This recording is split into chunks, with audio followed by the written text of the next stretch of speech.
حالات اتنے مایوس کن تھے، چھپ چھپا کے نکل رہے ہیں، لیکن اس موقع پر بھی حوصلہ دیکھیے، حضور کی زندگی میں کہیں مایوسی نہیں دکھے گی.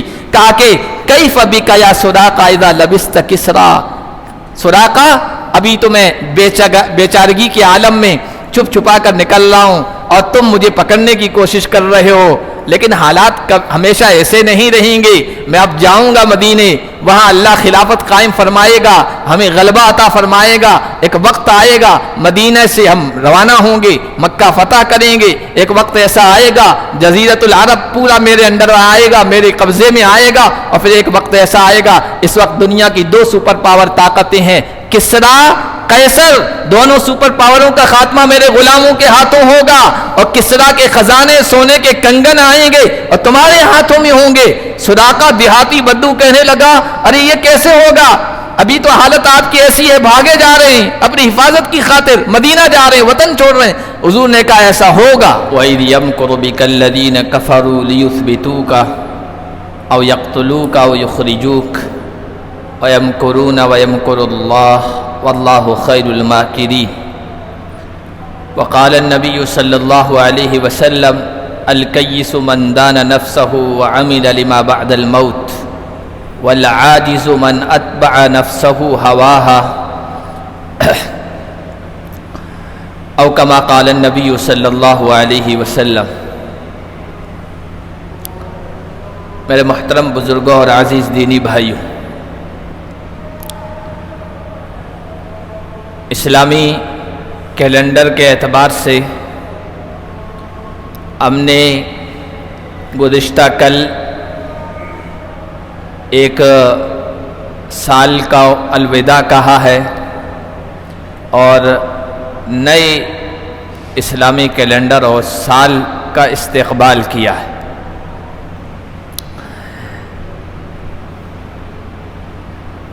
دنیا کا معاملہ بھی اسی طرح ہے. دنیا میں الوداع، رخصت اور آنا جانا لگا رہتا ہے. روزانہ ہماری زندگی میں ہم دیکھتے ہیں رات کو رخصت کرتے ہیں، دن کا استقبال کرتے ہیں. انسانوں کے اعتبار سے دیکھیں تو کسی کو رخصت کر رہے ہیں، کسی کا استقبال کر رہے ہیں. کوئی جوان، کوئی ادھیڑ عمر، کوئی بوڑھا اس دنیا سے جا رہا ہے، اس کو الوداع کہہ رہے ہیں. اور کوئی نیا بچہ وجود میں آ رہا ہے، اس کا ہم استقبال کر رہے ہیں. اسی طرح انسانی زندگی کا بھی ایک مرحلہ ایسا آئے گا ہم میں سے ہر ایک کا کہ اس کو بھی رخصت کرنا پڑے گا، الوداع کرنا پڑے گا. جس طرح انسانی زندگی کا معاملہ ہے، اسی طرح دنیا کی زندگی کا بھی معاملہ ہے. ایک دن ایسا آئے گا کہ ساری دنیا رخصت ہو جائے گی، یعنی ختم ہو جائے گی. وَاتَّقُوا يَوْمًا تُرْجَعُونَ فِيهِ إِلَى اللَّهِ، اس دن کو یاد کرو جس دن تم سب اللہ کی طرف لوٹائے جاؤ گے. تو یہ دنوں کا آنا اور جانا اور یہ موسموں کا بدلنا اور یہ سالوں کا تبدیل ہونا، یہ سب انسان کو یہ سبق دیتے ہیں کہ اس دنیا میں انسان اور دنیا کی ہر چیز عارضی ہے، فانی ہے. ہر ایک کو اس دنیا سے رخصت ہونا ہے. اس اعتبار سے نیا سال ہمارے لیے یہ اپنے اندر سبق رکھتا ہے، درس رکھتا ہے کہ ہم آنے والی زندگی کی تیاری کریں، اس کے لیے ہر وقت تیار رہیں. حضرت فضیل بن عیاض رحمۃ اللہ علیہ ایک اللہ کے ولی گزرے ہیں. ایک آدمی کے پاس سے گزرے، وہاں کھڑے ہو گئے، اس سے کہنے لگے کہ کتنی عمر ہو گئی ہے تمہاری؟ اس نے کہا کہ 60 سال. تو حضرت فضیل کہنے لگے منذ 60 سنہ تمشی الی ربک توشک ان تبلغ، 60 سال سے تم مسلسل اپنے رب کی طرف جا رہے ہو، اپنے رب کی طرف بڑھ رہے ہو، اور اب قریب ہے کہ تم اس کے دربار میں پہنچ جاؤ گے. تو آدمی کہنے لگا کہ بس اب میری زندگی ختم ہونے والی ہے. اس کی زبان پر بے ساختہ آیا انا للہ و انا الیہ راجعون. جب حضرت فضیل نے کہا نا اب تم اپنے رب کے یہاں پہنچنے والے ہو، تو اچانک آیا انا للہ و انا الیہ راجعون. حضرت فضیل بن عیاض نے کہا یہ جو جملہ تم نے بولا ہے اس کا مطلب بھی سمجھتے ہو؟ اس کی تفسیر بھی تمہیں معلوم ہے کہ کیا کہہ رہے ہو انا للہ و انا الیہ راجعون. پھر کہنے لگے تم یہ کہہ رہے ہو انا للہ عبد، انا للہ کا مطلب میں اللہ کا غلام ہوں، میں اللہ کا بندہ ہوں، و الیہ راجعون اور اللہ کی طرف میں جانے والا ہوں، میرا اصل ٹھکانہ وہی ہے. اور پھر کہنے لگے جو آدمی اس آیت کی صحیح تفسیر جان کے اس کو کہے گا، اس جملے کو انا للہ و انا الیہ راجعون، فمن علم انہ للہ عبد وانہ الیہ راجعون فلیعلم انہ موقوف. جو آدمی یہ یقین رکھتا ہے کہ میں اللہ کا بندہ ہوں اور اللہ کی طرف لوٹنے والا ہوں، تو یہ بھی جان لے کہ وہ اللہ کے دربار میں کھڑا کیا جانے والا ہے، اللہ کے سامنے اس کو کھڑا کیا جائے گا. وَمَنْ عَلِمَ أَنَّهُ مَوْقُوفٌ فَلْيَعْلَمْ أَنَّهُ مَسْئُولٌ. اور جو آدمی یہ یقین رکھے گا کہ اللہ کے دربار میں اسے کھڑا کیا جائے گا، تو یہ بھی یقین رکھے، جان لے کہ اس سے سوال جواب کیا جائے گا، حساب کتاب اس سے لیا جائے گا. وَمَنْ عَلِمَ أَنَّهُ مَسْئُولٌ فَلْيُعِدَّ لِلسَّوَالِ جَوَابًا. اور جو آدمی یہ جان لے، یقین کر لے کہ اس سے سوال جواب کیا جائے گا، تو پھر وہ اس کی بھی تیاری کر لے کہ سوال کا جواب کیا دینا ہے، حساب کتاب کا معاملہ کس طرح طے کرنا ہے. جب یہ کہا نا تو آدمی کہنے لگا مل حیلہ، حضرت اب تدبیر کیا ہے، کیا راستہ اختیار کروں، تیاری کا کون سا راستہ اپناؤں. حضرت فضیل نے کہا یسیرہ، بہت آسان طریقہ ہے. کہنے لگا ما ہی، کیا ہے آسان طریقہ جس کو میں اپناؤں. حضرت فضیل نے فرمایا تحسن فیما بقیہ یغفر لک ما مضی. اب جو زندگی باقی رہ گئی ہے نا وہ اچھی طرح سے گزارو، نیکیوں پر گزارو، تو پچھلے گناہ، خطائیں، کوتاہیاں معاف کر دی جائے گی. فإنک ان اسأت فیما بقیہ اخذت بما مضی وبما بقیہ. اب آگے کی بھی زندگی تم اسی طرح غفلت والی، گناہوں والی، نافرمانوں والی گزارو گے نا، گناہوں کا راستہ اپنائے رکھو گے، تو پچھلے گناہوں اور خطاؤں کی وجہ سے بھی پکڑے جاؤ گے، اور آئندہ جو بھی کرو گے اس کی وجہ سے بھی پکڑے جاؤ گے. اب تیاری یہ ہے آگے کی زندگی بہتر گزارو، توبہ کر لو، اللہ سب معاف کر دے گا. تو نیا سال جب شروع ہوتا ہے، سال کی تبدیلی ہوتی ہے، اس موقع پر ہمیں بھی اس طرح کی یہ باتیں اپنے ذہن و دماغ میں رکھنا چاہیے کہ ہماری زندگی کا ورق بھی پلٹنے والا ہے. ایک سال چلا گیا، ہماری زندگی کا ایک حصہ، ایک پارٹ ختم ہو گیا. حسن بصری رحمۃ اللہ علیہ فرمایا کرتے تھے انما انت ایام فإن ذهب یوم ذهب بعضک. اے آدم کے بیٹے، تیری زندگی یہ عنوان ہے، تیری زندگی کا مطلب ہے یہ دنوں کا مجموعہ. ایک دن چلا گیا، تیری زندگی کا ایک حصہ چلا گیا. تیری زندگی ایک رجسٹر کی طرح ہے، ایک کاپی کی طرح ہے. ایک ورق پلٹ گیا، وہ پلٹ گیا، اب وہ دوبارہ آنے والا نہیں ہے. اب اس پر، اس رجسٹر کے اس حصے پر، کاپی کے اس حصے پر تم کیا لکھ رہے ہو؟ نیکیاں لکھ رہے ہو یا برائیاں لکھ رہے ہو؟ اچھائیاں لکھ رہے ہو یا گناہ لکھ رہے ہو؟ نیکی لکھ رہے ہو یا بدی لکھ رہے ہو؟ یہ تمہارے پر منحصر ہے.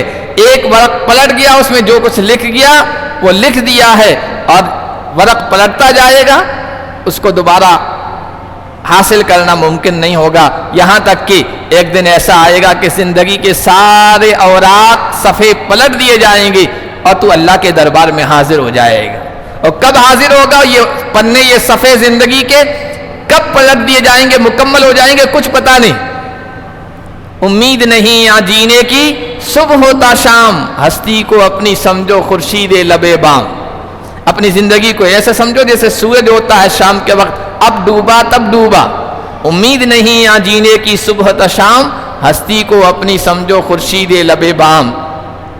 یا کام ایسا کرو جو آ جائے وہاں کام، خدا جانے کب آ جائے موت کا پیغام. اپنی کوئی ملک ناملاک سمجھنا، ہونا ہے تمہیں خاک سب خاک سمجھنا.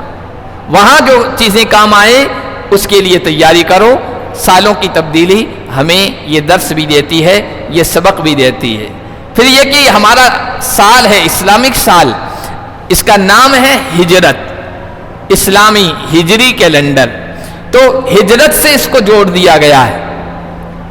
آپ دنیا کی قوموں کے کیلنڈر دیکھیں، ان کے سال دیکھیں، نئے سال شروع ہوتے ہیں نا تو مختلف واقعات کی یادگار میں نئے سال شروع ہوتے ہیں.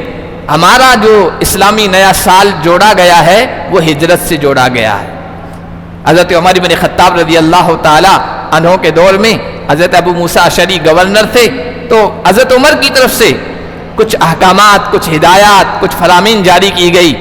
وہ جب حضرت ابو موسیٰ اشعری کے پاس پہنچی نا، تو حضرت ابو موسیٰ اشعری نے خط لکھا، حضرت آپ کی طرف سے کچھ ہدایات جاری ہوتی ہیں، آرڈر جاری ہوتے ہیں، آپ نے کب روانہ کیے ہیں، ہمیں کب اس کو نافذ کرنا ہے، جاری کرنا ہے، پتہ نہیں چلتا ہے، اس لیے کوئی تاریخ ہونی چاہیے، اس پر لکھی جانی چاہیے. حضرت عمر رضی اللہ تعالیٰ عنہ کو یہ مشورہ پسند آیا، اور حضرت عمر رضی اللہ تعالیٰ عنہ نے میٹنگ بلائی. جو اصحاب رائے تھے، اصحاب مشورہ تھے، خاص لوگ تھے، ان کو بلایا اور کہا کہ یہ معاملہ سامنے آیا ہے، تو ہمیں اپنا نیا کیلنڈر، اپنی ایک تاریخ، اپنی تقویم جاری کرنی ہے. کس واقعے سے ہم اپنے نئے سال کا آغاز کریں اور پھر تاریخ بنائیں. تو کسی نے کہا حضور کی ولادت، کسی نے کہا حضور کی وفات، کسی نے کوئی واقعہ بتایا. لیکن حضرت عمر رضی اللہ تعالیٰ عنہ کو کوئی ان میں سے مشورہ پسند نہیں آیا. حضرت علی رضی اللہ تعالیٰ عنہ اخیر میں بیٹھے تھے، عام طور پر ان سے اخیر میں مشورہ لیتے تھے، اور زیادہ تر ان کی رائے پر فیصلہ ہوتا تھا، بہت اہم مشورہ دیتے تھے وہ. تو حضرت علی رضی اللہ تعالیٰ عنہ نے کہا، حضرت ہم جو امت ہیں، امت محمدیہ، تو اس کی تاریخ نرالی ہے، اس کا انداز بالکل جداگانہ اور الگ ہے. دنیا کی قومیں اپنے کیلنڈر کا آغاز کرتی ہے، شروعات کرتی ہے تو فتح، جیت حاصل ہو گئی، کوئی نعمت مل گئی، اس کی یادگار کے طور پر. ہم وہ قوم ہیں جو اس دنیا میں اللہ کے لیے، رسول کے لیے، دین کے لیے، اللہ کی شریعت کے لیے قربانیاں دینے کے لیے آئے. تو ہماری نیا سال جو شروع ہو تو اس کو قربانی کے واقعے سے جوڑا جائے. اور محمد رسول اللہ صلی اللہ علیہ وسلم کی سیرت میں اور تاریخ میں قربانیاں تو بہت دی گئی. عزت کی قربانی دی گئی، وقت کی قربانی دی گئی، آبرو کی قربانی دی گئی، جذبات کی قربانی دی گئی، احساسات کی قربانی دی گئی، مال کی قربانی دی گئی، جان کی قربانی دی گئی.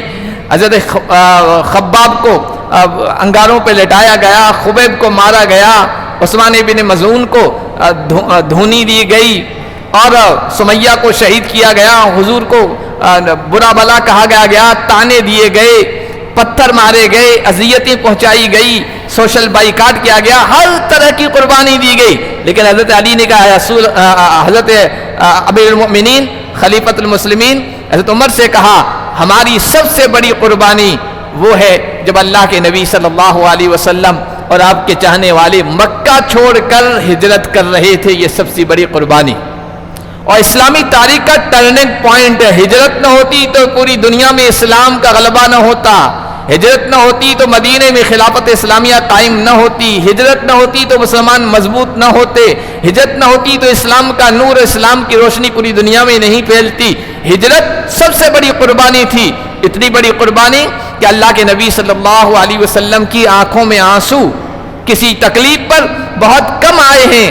لیکن جب ہجرت کر رہے تھے اور مکہ کو چھوڑ رہے تھے، اس وقت تاریخ یہ لکھتی ہے، سیرت نگار یہ لکھتے ہیں، اللہ کے نبی جب روانہ ہو رہے تھے تھوڑی دور جا کر پیچھے مڑ کر کعبۃ اللہ کی طرف دیکھا ہے، اور آپ کی آنکھوں سے آنسو بہ رہے تھے، آنکھوں سے آنسو بہ رہے تھے، اور بیت اللہ کی طرف دیکھ کر متوجہ ہو کر جملہ کہا کہ اللہ جانتا ہے انکی احب البلاد الیہ، اللہ کی دھرتی پر، اللہ کی دھرتی کے حصوں میں سے میرے دل کے قریب محبوب و پسندیدہ تو ہے. ولولا ان اہلکی اخرجونی منکی لما خرجت منکی، اے مکہ تیرے باشندے، تیرے رہنے والے اگر مجھے یہاں نکلنے پر مجبور نہ کرتے تو میں کبھی تجھ سے جدا نہ ہوتا، کبھی تجھے نہیں چھوڑتا. یہ جملے کہتے جا رہے تھے اور اللہ کے نبی کی آنکھوں سے اشک رواں تھے، آنسو رواں تھے. تو یہ بہت بڑی قربانی تھی. حضرت علی نے کہا ہمارے اسلامی سال کو یادگار کے طور پر ہجرت کے واقعے سے جوڑ دیا جائے، تاکہ امت مسلمہ کو، اس کے ایک فرد کو، مرد کو، عورت کو، بچوں کو، بچیوں کو قربانی یاد رہے، اور یہ ذہن اور دماغ میں رہے کہ اللہ کے دین کے لیے، امت کے لیے، ملت کے لیے، اللہ کی شریعت کے لیے قربانی دینے کہ جذبہ اس امت کی بنیاد میں ڈال دیا گیا ہے۔ اللہ کے نبی صلی اللہ علیہ وسلم نے جو ہجرت فرمائی ہے اور یہ نیا اسلامی سال اس کی ہمیں یاد دلاتا ہے، تو اس موقع پر ہجرت کی تفصیل بیان کرنا، سارے واقعات کی تفصیل بیان کرنا یہ تو اس مختصر وقت میں ممکن نہیں ہے، لیکن ہجرت کے اس سفر میں جو اہم باتیں ہیں جس میں ہمارے لیے روشنی ہے، جس میں ہمارے لیے عبرت ہے، جس میں ہمارے لیے سبق ہے، جس کو ہم اختیار کر سکتے ہیں، مختصر طور پر ان کو میں آپ کے سامنے رکھ دیتا ہوں۔ اللہ کے نبی صلی اللہ علیہ وسلم کے اس سفر ہجرت میں 4-5 چیزیں جو بہت اہم ہیں اور وہ ہمیں ہر وقت سامنے رکھنا چاہیے اور اس سے عبرت حاصل کرنی چاہیے۔ ان میں سے سب سے پہلی جو چیز ہے وہ ہے صداقت، وہ ہے سچی پکی دوستی، وہ ہے رفاقت۔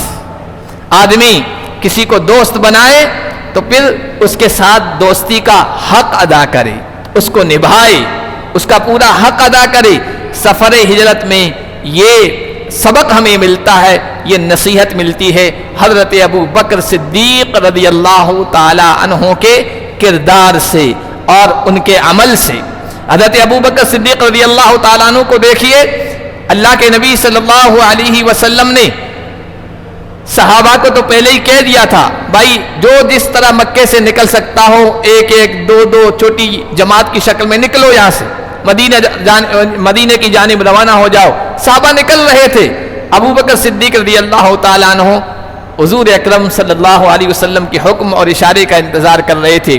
ایک دن آئے اللہ کے نبی صلی اللہ علیہ وسلم، ابو بکر سے کہا، ابو بکر قد اذن لی فی الخروج الی المدینہ، ابو بکر اللہ کی طرف سے اب مجھے مدینے کی جانب ہجرت کرنے کا حکم دے دیا گیا ہے، مجھے اجازت مل گئی ہے۔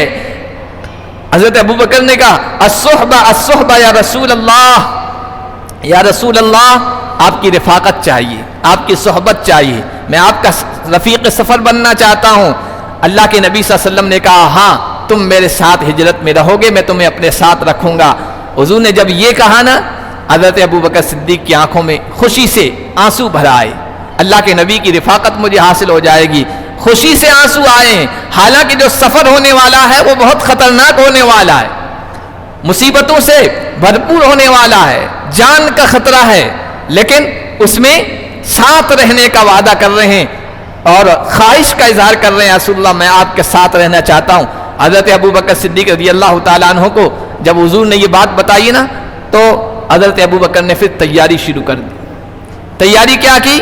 اللہ کے نبی کا ساتھ ہے، اللہ کے نبی کو سفر میں کوئی تکلیف نہ ہو، اسی دن سے 2 سواریاں تیار کر دی، متعین کر دیا، یہ 2 اونٹنیاں ہیں، یہ سفر ہجرت میں کام آئے گی، ان کو چراتے رہے، ان کا خیال کرتے رہے، اور جس دن ہجرت کرنے کا وہ دن آیا، وہ تاریخ آئی، اللہ کے نبی صلی اللہ علیہ وسلم کی خدمت میں وہ دونوں اونٹنیاں پیش کر دی۔ رفاقت اور دوستی کا حق اس طرح نبھایا، اور پھر پورے گھرانے کو اس پہ لگا دیا، دوستی کا حق ادا کیا کہ دوست کے لیے پورے گھرانے کو اس پہ لگا دیا اور گھرانے کی ڈیوٹیاں تقسیم کر دی۔ اب سیرت کی کتابیں پڑھیں تو معلوم ہوگا کہ حضرت اسماء رضی اللہ تعالیٰ عنہ حضرت ابو بکر کی صاحبزادی ہیں، انہوں نے توشہ سفر تیار کیا ہے، سفر میں کھانے پینے کی جو چیزیں ہیں وہ تیار کر رہی ہے۔ عامر بن فہیرہ غلام تھے، نوکر چاکر تھے، ان کی ڈیوٹی لگائی کہ ہم جائیں گے غار ثور میں، جا کے چھپیں گے، پیچھے سے تم روزانہ بکریاں لے آنا، اور اس انداز سے لے آنا کہ لوگ سمجھیں یہ بکریاں چرانے کے لیے جا رہے ہیں، لیکن اس کے مقصد 2 تھے۔ ایک تو یہ کہ حضور اور حضرت ابوبکر کے جو نشانات قدم تھے وہ بکریوں کے نشانات قدم کی وجہ سے مٹ جائیں اور دشمنوں کو پتہ نہ چلے کہ انسان کدھر گئے ہیں۔ دوسرا، وہاں غار ثور میں رات کے اندھیرے میں ان کو دودھ پہنچانا ہے اور پھر بکریاں لے کے واپس مکہ آ جانا ہے۔ غلام کی ڈیوٹی یہ لگ گئی۔ عبد الرحمن بن ابی بکر حضرت ابوبکر کے صاحبزادے تھے، لڑکپن میں تھے، زیادہ بڑی عمر نہیں تھی، ان کی ڈیوٹی یہ لگائی کہ دیکھو تمہیں دن بھر مکے میں رہنا ہے، چہل پہل رکھنی ہے، لوگ جہاں بیٹھے ہو چوپال لگائے باتیں کرتے ہوئے وہاں پہنچنا ہے، اور اس انداز سے رہنا کہ تم لڑکپن میں ہو، تمہیں کچھ پتہ نہیں لوگ کیا کہہ رہے ہیں، غیر شعوری انداز سے باتیں لینی ہے، جاسوسی کرنی ہے، لوگ کیا منصوبے بنا رہے ہیں، پلاننگ کر رہے ہیں۔ ابو بکر اور حضور کے بارے میں کیا کہہ رہے ہیں، اور سب نوٹ کر کے رات کو تمہیں آ کر غار ثور میں خبریں پہنچانے۔ باپ بھی خدمت میں لگ گیا، بیٹی کو بھی خدمت میں لگا دیا، نوکر چاکر کو بھی لگا دیا، بیٹوں کو بھی لگا دیا، اور یہ سب حضرت ابو بکر کی صداقت اور رفاقت کا حق ادا کرنے میں مشغول ہیں۔ تو دوستی ہونی چاہیے تو اس طرح ہونی چاہیے۔ آج ہماری دوستیاں غرض پر ہوتی ہے، مطلب پر ہوتی ہے، مطلب پورا ہو گیا دوستی ختم، جیب گرم ہے تو دوستیاں گرم ہیں، جیب خالی تو دوست بھی غائب ہو گئے۔ حکومت ہے، اقتدار ہے، عہدہ ہے، اور کچھ ہمارے پاس دنیا کا جاہ و جلال ہے، مال و منال ہے، دنیا کی چیزیں ہیں، کچھ پاور ہے، تو پھر دوست بھی ہیں ہمارے ساتھ، اور جیسے ہی انسان کی یہ حالت خراب ہو گئی دنیا کے اعتبار سے دوستیاں بھی ختم۔ حضرت ابو بکر صدیق نے یہ درس دیا ہجرت کے موقع پر، دوستی ہو ہمیشہ کی ہو، ہر موقع کی ہو، اچھی حالت ہو یا بری حالت ہو، خوشحالی ہو یا بدحالی ہو، تنگ حالی ہو یا مالداری ہو، ہر حال میں دوستی نبھانا ہے۔ کسی عربی شاعر نے کہا تھا، انہو صدیقک من کان معک ومن ضر نفسہ لینفعک، دوست تو وہ ہے جو ہر وقت آپ کے ساتھ رہے، جو اپنے آپ کا نقصان کر کے تمہیں نفع پہنچائے۔ ومن اذا ریب الزمان صدعک شتت شملہ لیجمعک، اور جب حالات آئیں، زمانہ تمہیں بکھیر دے، پریشان کر دے، حالات آئیں تو وہ دوست آئے اور تمہارا پشت پناہ بن جائے، تمہیں جمع کرے، تمہیں اکٹھا کرے، تمہیں حوصلہ دے۔ ابو بکر صدیق رضی اللہ تعالیٰ عنہ نے اسی دوستی کا حق ادا کیا، اسی طرح ہر موقع پر رفاقت کا حق ادا کیا۔ اسی لیے دیکھیے قرآن کہتا ہے، اللہ کا کلام ان کے بارے میں کہتا ہے، وَمَا لِأَحَدٍ عِندَهُ مِن نِعْمَةٍ تُجْزَىٰ إِلَّا ابْتِغَاءَ وَجْهِ رَبِّ الْأَعْلَىٰ وَلَسَوْفَ يَرْضَىٰ۔ ابو بکر نے دوستی کا وہ حق ادا کیا ہے کہ اس کا بدلہ نہیں دیا جا سکتا ہے، اس کا بدلہ اللہ یہ کہتے ہیں میرے پاس آنے دو، میں اتنا دوں گا، اتنا نوازوں گا کہ ابو بکر خوش ہو جائے گا۔ تو ایک تو سبق یہ ملتا ہے کہ دوستی ہو تو پکی سچی دوستی ہو، غرض والی نہ ہو، مطلب والی نہ ہو۔ حضرت ابو بکر نے سفر ہجرت میں یہ ثابت کر کے دکھایا۔ دوسرا جو سبق ملتا ہے ہجرت سے وہ ہے امت کے ہر فرد کے اندر فدائیانہ جذبات، جانثارانہ جذبات، اپنے آپ کو اللہ کے لیے، رسول کے لیے، دین کے لیے، شریعت کے لیے، اسلام کے لیے قربان کر دینے کا جذبہ، جس کو فدائیانہ، سپاہیانہ جذبہ کہتے ہیں۔ سپاہی جو ہوتا ہے نا، اپنے ملک پر، ملت پر سب کچھ قربان کر دینے کے لیے تیار ہوتا ہے، تو یہ سپاہیانہ جذبات امت کے ہر فرد کے اندر ہونا چاہیے۔ ابھی میں نے کہا حضرت ابو بکر کے گھر کے ہر فرد کے اندر یہ جذبہ تھا۔ قریش مکہ نے تو اعلان کر دیا ہے، جو ابو بکر کو لے کے آئے گا، جو محمد کو لے کے آئے گا، اس کو اتنا انعام دیا جائے گا۔ سرخ 100 اونٹوں کا اعلان ہے۔ کوئی آسان سفر نہیں تھا، یہ کوئی آسان زندگی کا موڑ نہیں تھا، لیکن اس موقع پر گھر کا ہر فرد، گھر کا، فیملی کا ہر ممبر، ابو بکر کی فیملی کا ہر ممبر اپنا سب کچھ قربان کر دینے کے لیے تیار ہے۔ اور پھر حضرت ابو علی رضی اللہ تعالی عنہ کا کردار بھی سامنے آتا ہے۔ بالکل نوجوان تھے، اللہ کے نبی جا رہے ہیں، روانہ ہو رہے ہیں، حضرت علی سے کہہ رہے ہیں، علی یہ کچھ امانتیں ہیں، میں تو جا رہا ہوں، یہ مکے والوں کو واپس کرنا ہے اور میرے بستر پر تمہیں سو جانا ہے۔ کیا جذبہ تھا حضرت علی رضی اللہ تعالیٰ عنہ کے اندر! یہ سونا کوئی عام سونا تھا، یہ تو وہ رات تھی جب فیصلہ کر دیا گیا تھا کہ محمد اندر ہیں اور جیسے ہی باہر نکلیں گے ہم ان کو ختم کر دیں گے۔ تو اس بات کا امکان تھا جب حضور علیہ الصلوۃ والسلام اللہ کی مدد و نصرت سے بحفاظت گھر سے نکل جائیں گے تو صبح اندر گھسیں گے وہ، اور جس کو بھی اندر پائیں گے اس کو قتل کر دیں گے، اس کی زندگی کا خاتمہ کر دیں گے، یہ حالت تھی۔ لیکن حضرت علی رضی اللہ تعالیٰ عنہ کے اندر دیکھیے سپاہیانہ جذبہ، فدائیانہ جذبہ، جانثارانہ جذبہ، جو کچھ ہو جائے میں اپنی زندگی کو قربان کر دوں گا اللہ کے نبی صلی اللہ علیہ وسلم کے اس جذبے کے ساتھ سوئے ہیں۔ اللہ کی مدد آئی ہے، بڑی میٹھی نیند لی ہے، اور صبح جب اٹھے ہیں تو قریش مکہ نے اندر غصہ اور انتقام کا جذبہ ہونے کے باوجود ان کا بال بیکا نہیں کر سکے۔ حضرت علی رضی اللہ تعالیٰ عنہ کے اندر یہ جذبہ تھا۔ یہ وہی اللہ کے نبی صلی اللہ علیہ وسلم کے فرمان کا مصداق ہے کہ لا یؤمن احدکم، تم میں سے اس وقت تک کوئی مومن، کامل مومن نہیں ہو سکتا جب تک کہ اپنی جان سے بڑھ کر مجھے محبوب اور پسندیدہ نہ سمجھے. یہ حضرت علی نے یہاں کر کے دکھایا کہ اللہ کے نبی کی جان اپنی جان سے زیادہ عزیز اور محبوب تھی، اس لیے اپنے آپ کو پیش کر دیا. اسی طرح حضرت ابو بکر رضی اللہ تعالیٰ عنہ کا کردار بھی تھا. آپ دیکھیے غار میں جا رہے ہیں تو کہہ رہے ہیں یا رسول اللہ آپ پیچھے رہیے. غار ہے، اندر کیڑے مکوڑے سانپ بچھو ہو سکتے ہیں، آپ کو تکلیف ہو سکتی ہے، میں اپنے آپ کو قربان کر دیتا ہوں، میں اپنے آپ کو پیش کر دیتا ہوں. اندر گئے، صاف کیا، جو سوراخ تھے ان کو بند کیا، 2 سوراخ رہ گئے تھے اپنے پیر اس میں ڈال دیے کہ کوئی کیڑا مکوڑا ہو، سانپ بچھو ہو، مجھے ڈسے، اللہ کے نبی کو تکلیف نہ پہنچو. یہ قربانی کے جذبات، اپنے آپ کو پیش کر دینے کے جذبات. اور ہوا بھی ایسا، اللہ کے نبی اندر آئے، آرام فرمانے لگے، جس سوراخ کو اپنے پیر سے بند کیا تھا وہاں سے سانپ نے ڈس لیا. دیکھیے کیا جذبات فدائیانہ. یہ حضرت ابو بکر رضی اللہ تعالیٰ عنہ کا جذبہ تھا.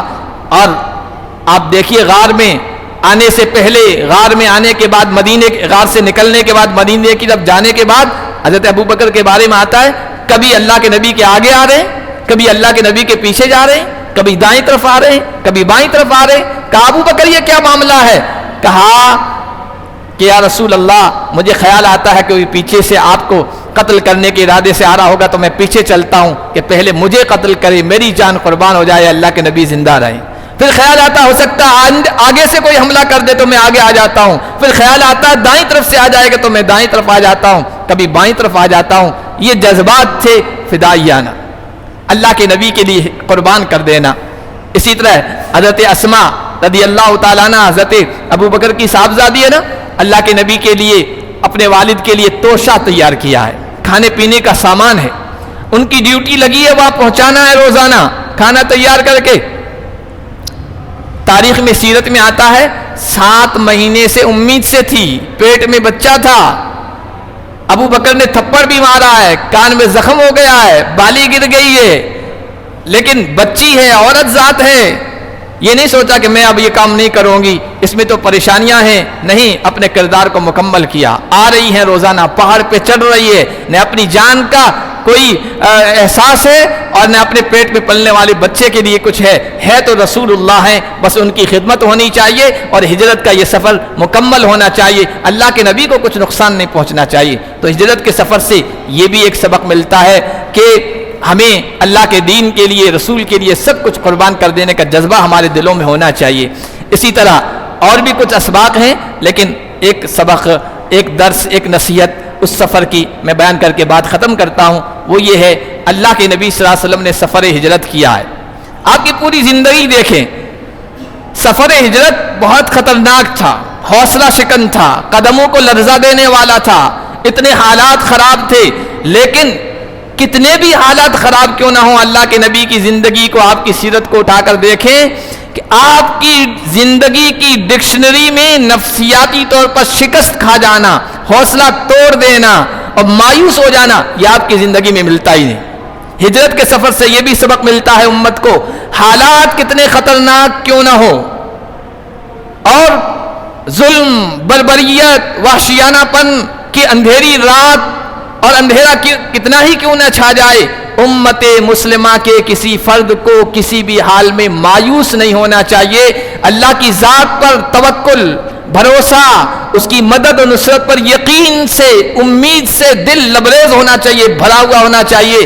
حالات کتنے ہی خراب کیوں نہ ہو چھٹیں گے، رات کتنی ہی اندھیری کیوں نہ ہو اندھیرے کو رخصت ہونا ہے، صبح روشن کو طلوع ہونا ہے، اللہ کی مدد کو آنا ہے. یہ دل کے اندر جذبات ہونا چاہیے. اب سفر ہجرت کے موقع پر کتنے خطرناک حالاتوں کے اب اندازہ دیکھیے. اللہ کے نبی رات میں چھپ کے نکل رہے ہیں، غار ثور میں چھپ رہے ہیں، حفاظت کے سارے انتظامات کر رہے ہیں. کتنے خطرناک حالات ہوں گے. اور پھر مدینے کی طرف روانہ ہو رہے ہیں، پیچھے سے سراقہ آ گیا ہے، پکڑنے والا ہے. 100 سرخ اونٹوں کی لالچ میں اور تما میں حضرت ابو بکر نے کہا کہ یا رسول اللہ اتینا، آپ تو پکڑے گئے، یہ سراقہ آ رہا ہے. اللہ کے نبی صلی اللہ علیہ وسلم نے کہا ابو بکر گھبراؤ نہیں. اور سراقہ قریب آیا ہے، اس کا گھوڑا جو ہے پسلا ہے، اس کے قدم اندر پھنسے ہیں، اس کے باوجود بھی پکڑنے کی کوشش آ رہا تھا. آخرکار اس نے کہا کہ مجھے امان دے دیجئے، قریب آیا ہے۔ حالات اتنے مایوس کن تھے، چھپ چھپا کے نکل رہے ہیں، لیکن اس موقع پر بھی حوصلہ دیکھیے، حضور کی زندگی میں کہیں مایوسی نہیں دکھے گی۔ کہا کہ کیف بک یا سراقہ اذا لبست کسرا، سراقہ ابھی تو میں بیچارگی کے عالم میں چھپ چھپا کر نکل رہا ہوں اور تم مجھے پکڑنے کی کوشش کر رہے ہو، لیکن حالات ہمیشہ ایسے نہیں رہیں گے۔ میں اب جاؤں گا مدینے، وہاں اللہ خلافت قائم فرمائے گا، ہمیں غلبہ عطا فرمائے گا، ایک وقت آئے گا مدینہ سے ہم روانہ ہوں گے، مکہ فتح کریں گے، ایک وقت ایسا آئے گا جزیرۃ العرب پورا میرے انڈر آئے گا، میرے قبضے میں آئے گا، اور پھر ایک وقت ایسا آئے گا، اس وقت دنیا کی 2 سپر پاور طاقتیں ہیں، کسرا قیصر، دونوں سپر پاوروں کا خاتمہ میرے غلاموں کے ہاتھوں ہوگا، اور کسرا کے خزانے سونے کے کنگن آئیں گے اور تمہارے ہاتھوں میں ہوں گے۔ سراقہ دیہاتی بدو کہنے لگا ارے یہ کیسے ہوگا، ابھی تو حالت آپ کی ایسی ہے، بھاگے جا رہے ہیں اپنی حفاظت کی خاطر، مدینہ جا رہے ہیں، وطن چھوڑ رہے ہیں۔ حضور نے کہا ایسا ہوگا۔ آج آپ دیکھیے آج حالات کیسے ہیں امت کے لیے، جو حضور پر اور آپ کے صحابہ پر حالات تھے، آج امت انہی حالات سے دوچار ہے۔ اور جب کوئی کہتا ہے امت پھر غالب آئے گی، امت کو فتح ملے گی، امت دوبارہ طاقت میں آئے گی، عزت میں آئے گی، تو کہتے ہیں وَيَقُولُونَ مَتَىٰ ہُوَ، ارے یہ کیسے ہوگا، ہر اعتبار سے تو پسے جا رہے ہو، مارے جا رہے ہو، پھر غلبہ نصیب ہوگا، کون سے خواب ہو دیکھ رہے ہو، کون سی دنیا میں ہو۔ قرآن کہتا قُلْ عَسَىٰ أَن يَكُونَ قَرِيبًا، یہ کہتے ہیں مذاقاً کہتے ہیں یہ کب ہوگا، آپ کہہ دیجئے انشاءاللہ یہ قریب میں ہو جائے گا۔ حالات پلٹیں گے، ہمیشہ ایسا نہیں رہتے ہیں۔ آپ پوری سیرت میں غزوہ خندق کو دیکھیے اور موقعوں پہ دیکھیے، اور مدینہ ہجرت کے صرف 10 سال کے اندر اندر اللہ تعالیٰ نے اپنا وعدہ پورا کر دیا۔ اے نبی ہم آپ کو واپس لوٹائیں گے، رَادُّكَ إِلَىٰ مَعَادٍ، مکہ کی طرف لوٹائیں گے فاتح بن کر۔ حضور فاتح بن کے آئے ہیں، اور پھر کچھ سالوں کے بعد اللہ کے نبی کے غلاموں نے کسرا کے خزانے بھی فتح کیے تھے، اور وہ سب صحابہ کے قدموں میں آئے تھے۔ حضرت عمر بن خطاب رضی اللہ تعالیٰ عنہ کے پاس آئے تھے، سراقہ کو بلایا، سراقہ آگے آؤ، دیکھو میرے نبی نے پیشین گوئی کی تھی، یہ کسرا کے کنگن آ گئے ہیں، پہن لو۔ سراقہ اپنے ہاتھوں میں پہن رہے ہیں، اور اللہ کے نبی نے جو پیشین گوئی کی تھی اس کو پورا ہوتے ہوئے دیکھ رہے ہیں، اور آنکھوں میں آنسو ہیں، اور کہہ رہے ہیں واہ واہ، ایک بدوی، ایک دیہات کا رہنے والا، ایک عرب کا باشندہ، سپر پاور طاقت کسرا کے کنگن اپنے ہاتھوں میں پہن رہا ہے۔ تو حالات پلٹیں گے، یہ اللہ کے نبی کا وعدہ ہے، یہ اللہ کے نبی کی پیشین گوئی ہے، یہ اللہ کا وعدہ ہے کہ امت کسی حالت میں ہمیشہ کمزور نہیں رہے گی، جیسی پہلی طاقت تھی اس طرح اس کو طاقت ملے گی، اسے عزت ملے گی۔ ہجرت کے درس سے اور ہجرت کے سفر سے یہ بھی ہمیں ایک روشن مثال ملتی ہے نبی صلی اللہ علیہ وسلم کے عمل سے، ہم مایوس حالات سے کبھی بھی نہ ہوں، دل کے اندر یقین رکھیں اللہ کی ذات پر، حالات پلٹیں گے اور ضرور پلٹیں گے، اور جب پلٹیں گے تو پھر دنیا دیکھے گی کہ جو آج مجبور ہیں، بے بس ہیں، وہ عزت والے اور ترقی والے ہوں گے۔ اس انداز کے ساتھ، ان جذبات کے ساتھ نئے اسلامی سال کو شروع کیجئے اور اپنی زندگی کو پلٹنے کی کوشش کیجئے۔ حضور کی ایک حدیث ہے المہاجر من حجر ما نہی اللہ عنہ، اصل مہاجر وہ ہے جو ان چیزوں کو چھوڑ دے جن سے اللہ نے منع کیا ہے، اللہ نے روکا ہے۔ اپنی زندگی سے گناہوں کو نکال دیجئے، اللہ اس کے رسول کی فرما برداری والے جذبات اپنی زندگی میں لائیے، تو پھر اللہ کا وعدہ بھی مدد کا، نصرت کا، فتح کا اور جیت کا پورا ہوگا۔ اللہ پاک ہم سب کو کرنے کی توفیق عطا فرمائے۔